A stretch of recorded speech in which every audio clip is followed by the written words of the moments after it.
Today, Jen and I are going to be talking about summer feeding programs. Now, I've heard a few summer specific acronyms thrown around over the past few years: SSO, SFSP, and even one as crazy sounding as ELOP.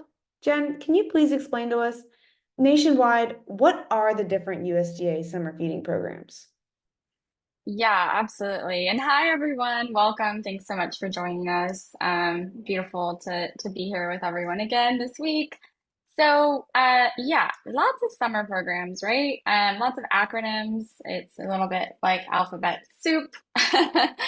Um, and so we'll start just kind of with the basics, right? The main summer programs federally that folks operate are the SFSP and the SSO. So they're both programs that USDA has offered up for schools and community organizations, by the way, not just us, but other folks around town that can offer free meals for children 18 and under. And to operate one of the summer programs, you have to have an area eligibility status for the site or the location where that's being offered. So that essentially means that the site has over 50% of the students at free or reduced. We'll talk about more what, like, how you can get that kind of designation, especially for places that aren't a school. And then you can also have something called closed enrolled. We'll talk a little bit about that as well. But really, it's for these like high need sites to be able to serve meals while school's out for free to students that are 18 and under in the community. And then the most amount of meals that can be served is 2 meals. So breakfast and lunch, or you could do like a meal and a snack, like lunch and snack. And then something that is different about the summer meal programs is that it requires a congregate status, right? So um, there have been some changes to this with the rural designation, so that's new. But in general, unless you're a rural site this year, the meals have to be served in a congregate setting. So that's kind of like the main programs. And then just to kind of drill down a little bit, so you got SFSP and SSO. Well, what's the difference? So there are a few little differences. So SFSP is the most common program federally, like most states, that's what people operate during the summer because it has a more flexible meal pattern. There's no offer versus serve, but it's kind of like smaller portion sizes. Um, and Hmm. it has a higher meal reimbursement. But it also is a separate federal program. So like if you were to operate this, you have to sort of stand up a different federal program, put in a different claim under a different module in CNIPS, for example, and do like a different audit, like totally different auditing requirements. So in California, and like across the country, some states have more schools operating SSO. So SSO is actually, it's called seamless summer. And the reason it's seamless is because it's seamlessly integrated into the school nutrition program. It's sort of like you got Hmm. breakfast, you got lunch, and then you got summer. And it's not too much different. And it's rolled into the same federal program. So you don't have to stand up another federal program for your agency. And it's a little bit less paperwork in that sense. Hmm. But to like something to know is that SSO is only for SFAs. So if it's like a community organization, they really have no choice. They have to do SFSP. But for SFAs, those of us in school districts, we can choose to operate the SSO. Okay, so I know you kind of spoke about it already, but why would schools operate SSO instead of SFSP? Yeah. So kind of tying into that like seamless option, right? It's just a little bit more seamless because it's less administrative burden on having another audit.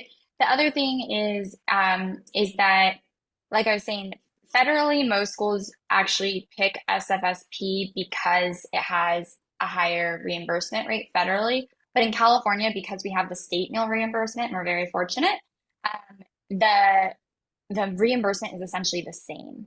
So it's like a minute difference of a couple cents. So like this year, June is going to be a little higher under SFSP, and then July will be a little higher under SSO because the Mm. SSO rates will increase in July with inflation. So it's kind of a wash financially for those of us in California and a couple other states. I want to say Georgia is the same, where they have a state meal reimbursement so that like schools just choose to operate SSO instead, because it just lowers that administrative burden having another program, another audit and stuff like that. Right. Okay. And so, since California is so unique, what summer nutrition programs do schools typically operate?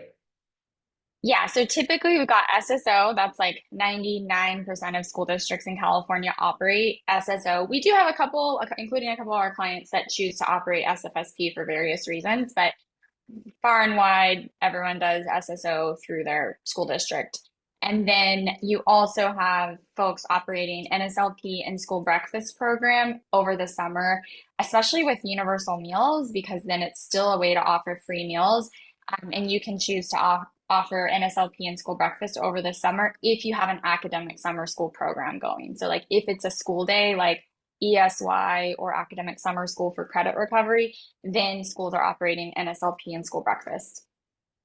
Got it. And what about ELOP? I've heard that acronym thrown around. Yeah, ELOP. We just love our acronyms in school nutrition. We can't get away from them.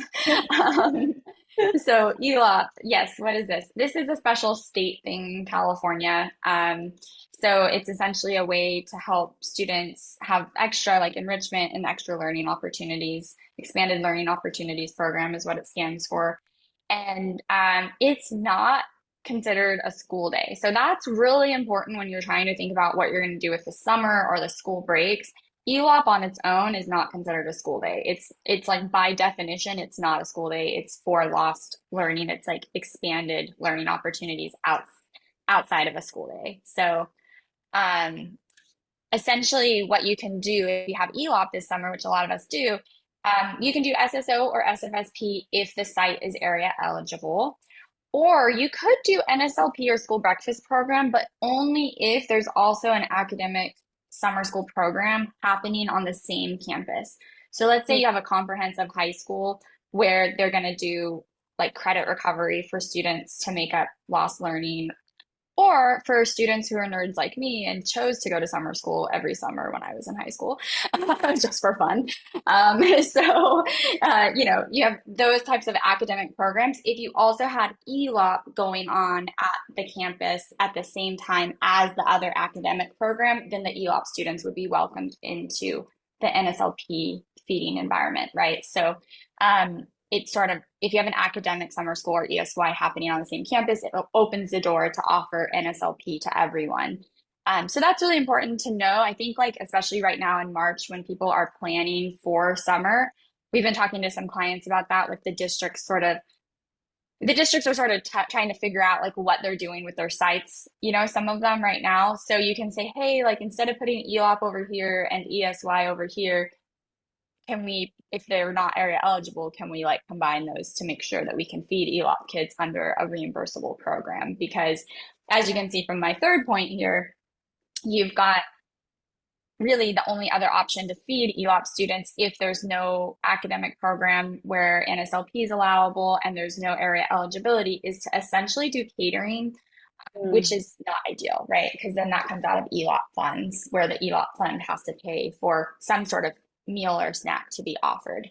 And by the way, just to throw this in there, I know this is a lot of information, but one of the reasons that ELOP is asking schools for meals is because that's part of the ELOP regulations. So ELOP in its like whole program, the way it's set out, they are supposed to be offering meals or snacks to students if possible through ELOP. So that's why people are getting that request. It's part of the program. Wow. Okay. Now, I've noticed that CACFP is missing from all this. Is CACFP at-risk supper allowed during the summer? So that's actually like such a huge bummer because CACFP at risk supper and snack is not allowed to run in the summertime. Um, it's just a really unfortunate situation. It's kind of, I guess the way USDA sees it, it's just not authorized, and they say like that's what SSO and SFSP are for. Like CACFP is not designed to run in the summer for the at-risk component. Um, it just is unfortunate because it means that some students are going to go from having breakfast, lunch, supper, and snack to just having breakfast and lunch available, right? Um, and like, if anyone has found any workarounds for this, please let me know. I always am just like kind of flabbergasted by the fact that this is not a thing, and like have tried to look at everywhere for some sort of exception. But yeah, it's just, as far as we're aware, like there's no possibility to operate CACFP at risk in the summer unless you have a year-round school. We've even looked into it for clients that have ESY or academic summer school, and we're like, shouldn't that be allowed for ESY? And we've never gotten it approved. So if anyone knows any tricks on that, let us know. But yeah, it's supposed to be like not operating during the summer. That is unfortunate. Yeah. And Yeah. now, how does the universal meals mandate in California apply to summer programs? So the universal meals mandate for summer programs, it is essentially going to apply to anything that's a school day in the summer. So if you have a school day happening in the summer, like your ESY program, which stands for extended school year, or an academic summer school, then if that's a school day for students, they're getting credit for it. School is collecting $88. Then you have to follow the universal meals state meal mandate, which is great because then you get to claim all those meals for free, right? Or you get reimbursed, you get to offer them for free and get reimbursed at the free rate. But it just means to make sure that you have one breakfast and one lunch for those summer programs, which sometimes are half day programs. So it can be tricky, like to squeeze in a breakfast service and a lunch service.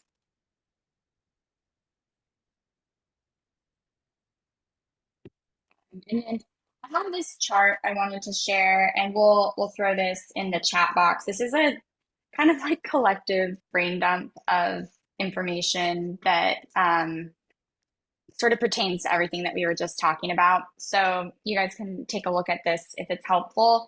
It just sort of shows like, okay, when does the universal meal mandate apply during the summer? And then if you're operating SSO, kind of how do you do that? What do you do about open closed sites? What do you do about, how many meals to offer? And then if you have ELOP, when is it allowed? So it kind of goes over that whole thing of like, if there's a academic program, you can do NSLP. If you're area eligible, you can do SSO. So yeah, this is super helpful kind of to look through. And then the next like other side of it kind of goes through when you can do a open versus closed site. So that's a little bit depends on if you're operating like an academic program versus ELOP or like enrichment in general, right? So there's different regulations on this.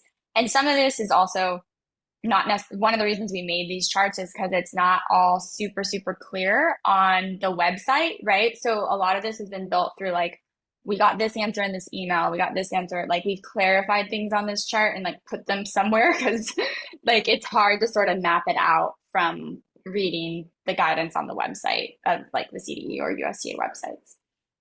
Right. Okay. And then let's see. Now that we've addressed all the different programs, I want to go back to a question I had about eligibility. How do I know if my site is area eligible for SSO or SFSP? Area eligibility is super interesting. I actually love digging into this for clients because I will like check all the things, and sometimes I find a site is area eligible that the school didn't. They thought there was all hope was lost. So that's also a fun thing. Like if you guys are ever in that situation and you're stressing, like I can't get this one to get area eligible, like you can always email us and we'll see if we can work some magic. So here's where the magic comes from. There's a few different ways to get a site to qualify. So the first thing is sort of related to what we were talking about last week. Those of you who joined us last week when we were chatting about CEP. So you have to look at the school's individual ISP. So that is essentially if the individual school site has an ISP of 31.25%, then that multiplies by 1.6 and gets you to free, 50% free, which is area eligible. And then if you have your free and reduced price meal applications from school year 1920, those carry forward through summer 2024. So even if like under universal meals, your free and reduced application rate has dropped, you can actually go back 5 years to look and see if that what, like if that site was an over 50% free and reduced site in going back all the way to school year 1920. And then the other thing, this is the one that I find the most interesting. The third bullet point here is to check if your school is in, check for a school that's in your school's attendance zone that has greater than 50% area eligibility. So this was really fun, like scavenger hunt for me last year with a client in LA who they're in one of those areas in LA where there's like so many different weird attendance boundaries. Like we were just like looking at 3 or 4 different districts around them that they were an elementary district, but where would their kids, if they lived like basically in the attendance zone of the elementary school, where would they go to high school? And is that high school area eligible?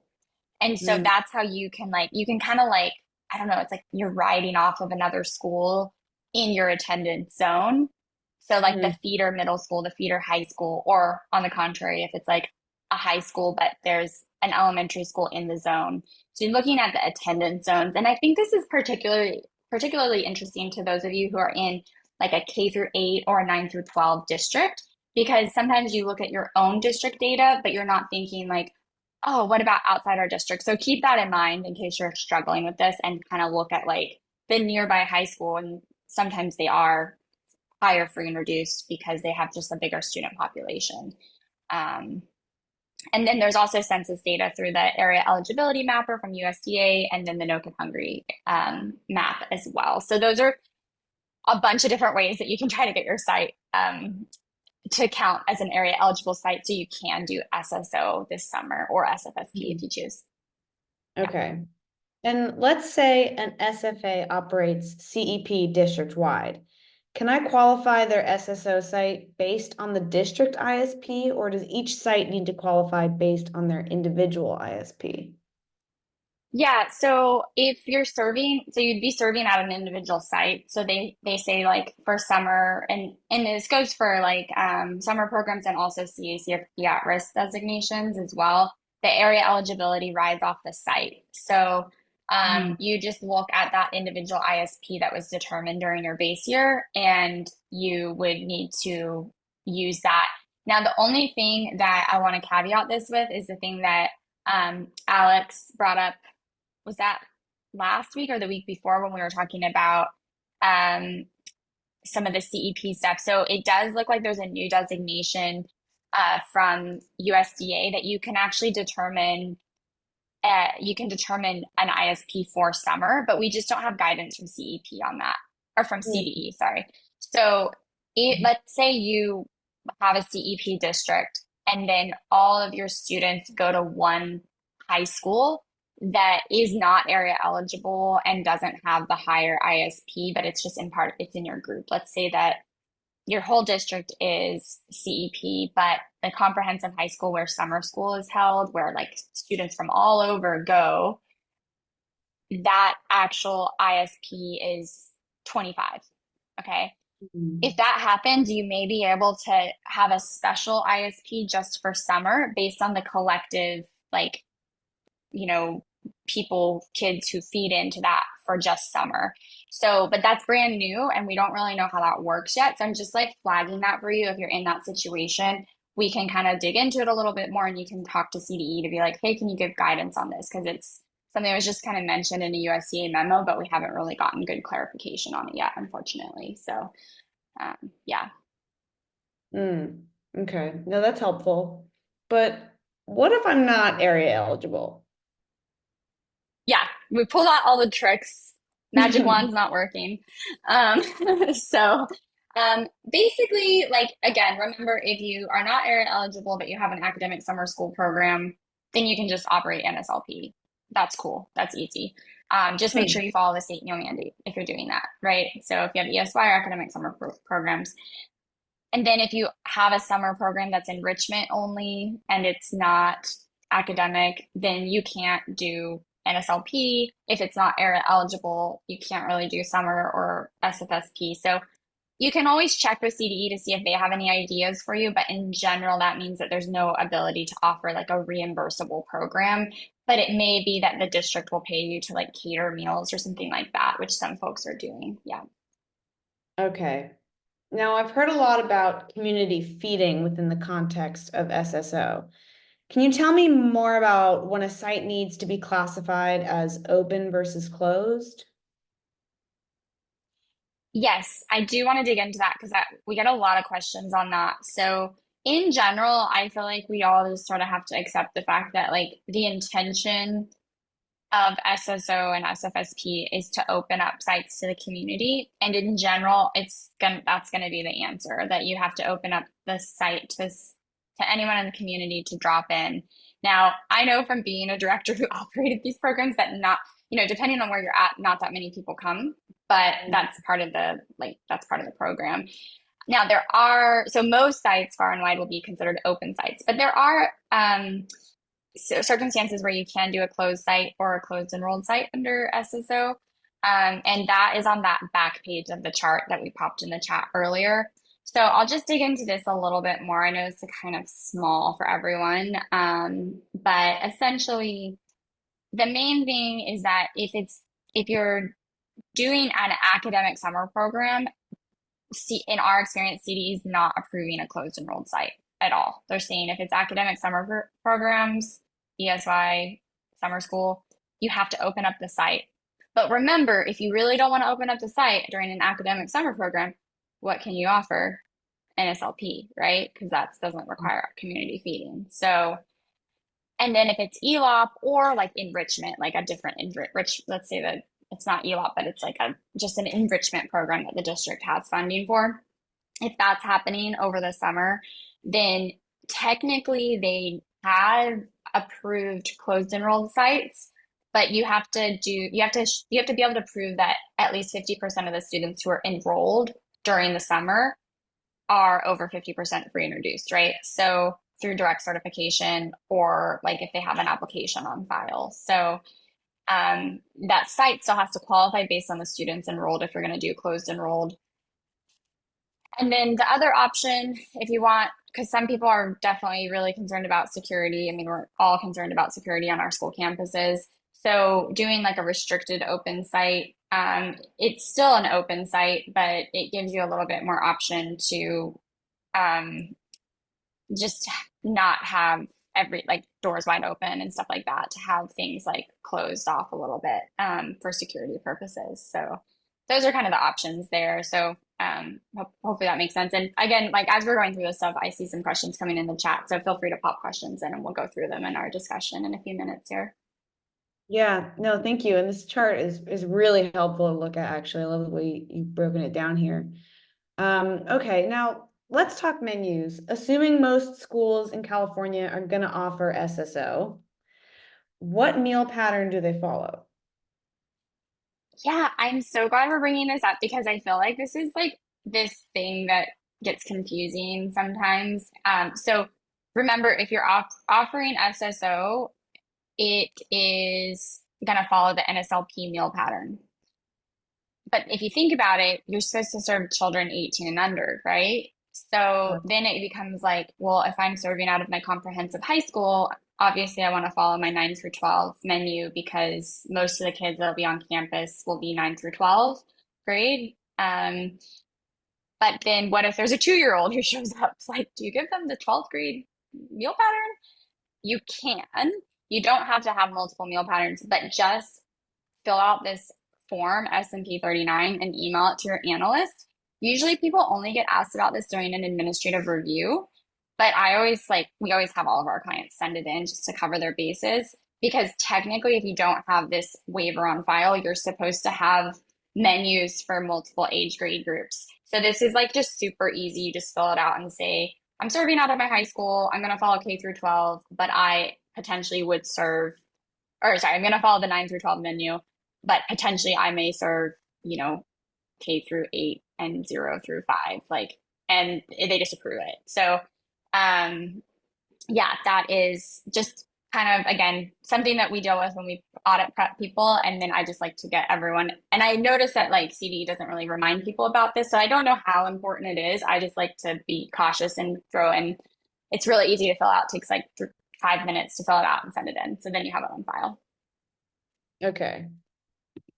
Now, how do schools apply for these different summer programs? Yep. So CNIPS applications are open now. We just heard that update from CDE. So you can go ahead and fill out your CNIPS applications. If you're doing SSO, you just kind of go into the school nutrition program module, that like blue box in CNIPS, and then just fill it out. And then make sure with summer that your application is approved before you serve. So that is really important. So ideally get it in like a month before you plan to have your first day of SSO. If you're doing SFSP and it's the first time you've ever done it, you need to do a whole application process. And also if you're doing SFSP, you have to do a budget and a management plan.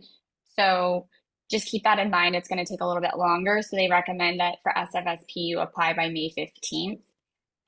But yeah, it's really easy just to kind of go in there and fill out your SSO applications if that's what you're serving. Just make sure you do them on time. Nice. Yeah. Okay. Now, after our conversation about administrative reviews last week, I can't help but wonder if and how the government oversees these summer programs. So, do we have any audits or monitoring for summer programs? Yes, definitely. So the on-site monitoring is the easy part. So just make sure you do your on-site monitoring. Everyone has to do that with all of your summer sites within the first 3 weeks.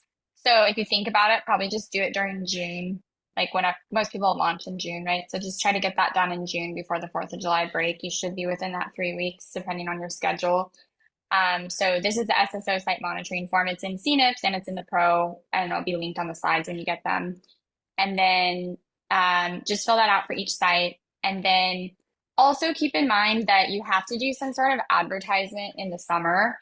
So this is part of when you do get audited, your offsite assessment, like question, I think like 1602 will ask you about your summer like advertisements. So this is really important because this is like if you operate SSO and you only advertise your SSO programs, you could actually get a finding on your administrative review because the administrative review requires you to advertise for SFSP, even if you don't operate it. I didn't know that when I was a director. I totally did that wrong. So I only found out about it when our clients started getting like findings for that. So you do have to do an SFSP promotion, even if you have your own SSO program that you're sending flyers out about. So the easy way to do that is to use the No Kid Hungry free summer meals flyer. The second page of this flyer has like the text comita to, I think it's like 304, 304. So this is like a great flyer from from No Kid Hungry that you can use. So if you just send that out in the summer, it kind of covers your bases. And it's, I guess the intention is so that parents know like all the different areas where there's summer meals available, not just your SSO sites, but all SFSP sites in the community. So do that, save it on file each year so that when you do get audited, you can attach that to your offsite assessment. Oh, and I see Parisa asks, can we post it on our main menu? Yeah, so you could post that on your main menu. That would be fine. You just have to send something out that gives them information about SFSP sites. So that text line is like a great way to do that. And then if you're going to get so following up from last week's discussion on the administrative reviews, the SSO administrative review is combined with the S&P AR for NSLP and school breakfast program. So if you're getting an school nutrition program administrative review during school year 23-24, so if you're under review right now, then CDE will be out this summer, usually in the month of June, to just do like a 1-day meal observation. It's usually really quick and the paperwork is not too intensive. If you are up for audit in a future year, they usually do the summer observation following the audit. So like it's usually the summer, it's usually like the June of your audit year, like at the very end of your school year, right? So for 24-25, you would get your summer visit in like June of 2025. So that's really important to note. And then I just put a little list together here of the AR documentation that you need to have available for SSO audits if you are under audit. And then it's not too intensive. Like you need to have that flyer we just talked about. your own flyers, media releases, meal counts for the 1 month. That's the month of review, usually the month of June. Menu compliance paperwork for a week. That S&P 39 waiver form that I just showed you. And then just some basic stuff like food safety, water availability, offer versus serve. They will check to make sure you're doing congregate feeding as well, unless, of course, you're approved for non-congregate under rural designation. So, and then those of you who are in the boot camp, I'm actually in the process of adding this as a module. So you'll have a module about your SSO paperwork. So that should be live in the next like 4 or 5 weeks before your summer stuff starts. So, yeah. So it's not too crazy though. And then I do have one slide here just for anyone who is operating SFSP. This sort of specifies what happens for an SFSP AR. I won't go into too much detail, but essentially it's based on how many SFSP sites the state has, how frequently they come on site. So it's definitely, you always get a review in your first year of operation, and then it's sort of every 3 years or more often if you're one of the bigger sponsors in the state. Wow, that's a lot of information and sounds like a lot to keep in mind, but I know we're running a little over now, but I do have one more question before opening it up to everyone else, which is what is new this year with summer meals? There's always something Yes, new. always new stuff, always new stuff. Keeps us on our toes. There is the big interim final rule for summer non-congregate. This is only available to rural districts. So if you are a rural district, you have to go check to see if you actually meet USDA's definition of rural, and then you can work with California Department of Ed to get signed up as a rural non-congregate district. So that's a really big one, and that allows for like grab and go meals and meals for multiple days, which is really cool. And then Summer EBT is a big one that's starting this summer. It's being marketed as Summer Sunbucks in California. So families will get about $120 per family this summer in California. So that's the flyer for Summer Sunbucks. Make sure that you do update student addresses in CalPads by tomorrow. That's something that you'd have to work with your district on, but the California Department of Social Services will be pulling those addresses down from CalPads to send out Summer Sunbucks based on students who qualified as free and reduced this year, and the addresses are being pulled tomorrow, apparently. And then I did want to backtrack real quick too. There is this grant opportunity that Jonelle reached out to have us share. So thank you so much, Jonelle, for those offering non-congregate feeding in rural communities. You can get $10,000 to $15,000 from No Kid Hungry. So that's amazing. And we can pop the link to that in the chat box here in a moment. And then there's a No Kid Hungry webinar that talks all about this, and there's a recording of it. So this will all be linked on the slides that you get tomorrow as well. So these are all linked within here. So if you're curious about all of that. So those are the major things, lots of new stuff, but also lots of stuff we've done before. So summer programs, never boring. Yeah, no, and as Kat mentioned just now, rural non-congregate option is a game changer. So this is all really exciting stuff coming down the line. Okay, well, that's all the questions I had for you today, Jen. And before we get into our open Q&A session, I just want to remind everyone that membership with LunchAssist Pro and access to the AR Bootcamp, training library, and consulting services are a great use of your KIT funds, especially if you need to make use of those funds before that June deadline. And of course, membership can always be purchased with your cafeteria funds. Even though Mike is out today, don't hesitate to schedule a call with him and to learn more. Just email him at mike@lunchassist.org. Now, in terms of accessing the resources shared during this call, everything will be shared in a follow-up email, including a link to the recording. For LunchAssist Pro members, this entire webinar series and all of the corresponding resources will be uploaded directly into your Pro account as a series of training videos. Our next chat will be next Thursday, April 4th at 2 p.m., and we'll be talking about procurement. That's a wrap on our conversation, and we will now be opening it up to Q&A.